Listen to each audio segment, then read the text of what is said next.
এতদিন আমরা নানান রকম টিউটোরিয়াল দেখেছি যে উইন্ডোজ অপারেটিং সিস্টেমে কিভাবে অ্যান্ড্রয়েড অপারেটিং সিস্টেম রান করা যায়, অর্থাৎ উইন্ডোজ ডেস্কটপ বা ল্যাপটপে কিভাবে অ্যান্ড্রয়েড অপারেটিং সিস্টেমটাকে রান করানো যায়। তো আজকে আমি দেখাবো এর উল্টাটা, অর্থাৎ আপনার অ্যান্ড্রয়েড অপারেটিং সিস্টেমে কিভাবে আপনি আপনার উইন্ডোজ অপারেটিং সিস্টেমটাকে রান করাবেন। অর্থাৎ আপনার অ্যান্ড্রয়েড ফোনে আপনার উইন্ডোজ অপারেটিং সিস্টেম চলবে এবং উইন্ডোজের সকল প্রকার কাজ করতে পারবেন, বিভিন্ন গেম খেলতে পারবেন। তো এই সম্পূর্ণ প্রসেসটি দেখার জন্য আমাদের সাথে থাকুন, চলুন শুরু করা যাক।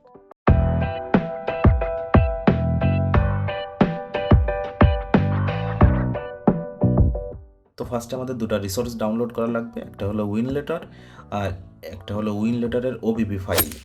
তো আমরা যে আমাদের ফোনের যে কোনো ব্রাউজার থেকে এই ওয়েবসাইটে চলে আসব, এসে ফার্স্টে আমরা যে এই উইনলেটার এপিকেটা এটা ডাউনলোড করব। এই যে এটার উপর ক্লিক করে এটা ডাউনলোড করব।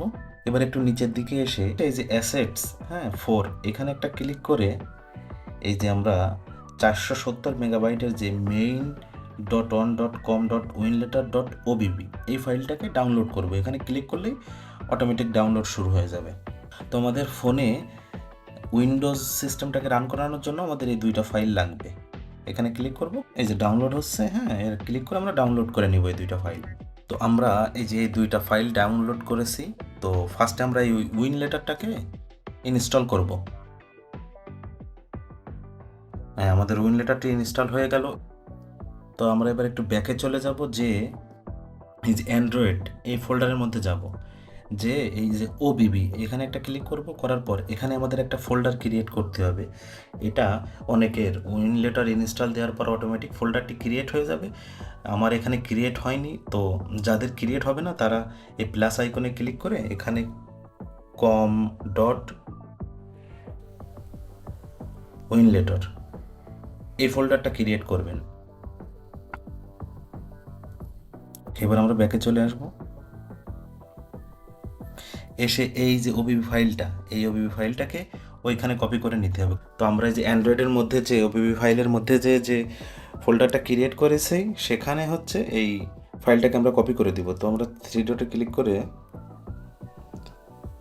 কপির অপশনে ক্লিক করে ইন্টারনাল স্টোরেজের মধ্যে যে অ্যান্ড্রয়েডের মধ্যে এসে এই যে ওবিবির মধ্যে এসে এই যে com.winletter এখানে ক্লিক করে এইখানে এই ফাইলটা আমরা ছেড়ে দিব। এই ফাইলটা কিন্তু অবশ্যই এই অ্যান্ড্রয়েডের মধ্যে যে ওবিবির মধ্যে যে com.winletterের মধ্যে ছাড়তে হবে, তা না হলে আমাদের এই উইনলেটার অ্যাপসটি ওপেন হবে না। ওকে, আমাদের কাজ শেষ। এবার আমরা উইনলেটার অ্যাপসটিকে ওপেন করব। ওকে, হ্যালো করে দিব।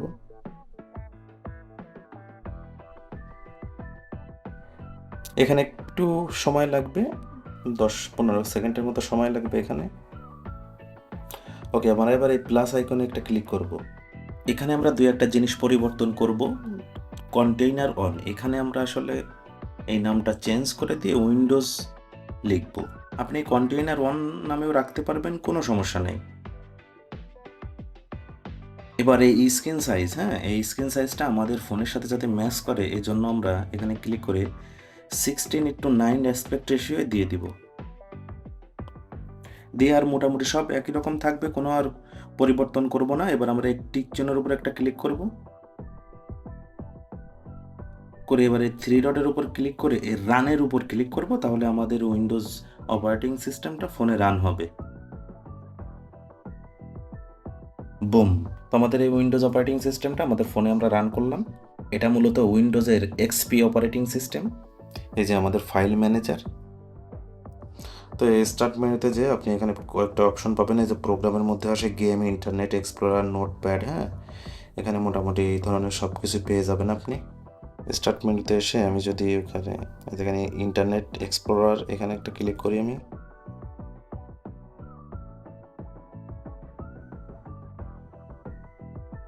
দেখেন অ্যাটলিস্ট ইন্টারনেট এক্সপ্লোরার ঠিকঠাকভাবে কাজ করছে।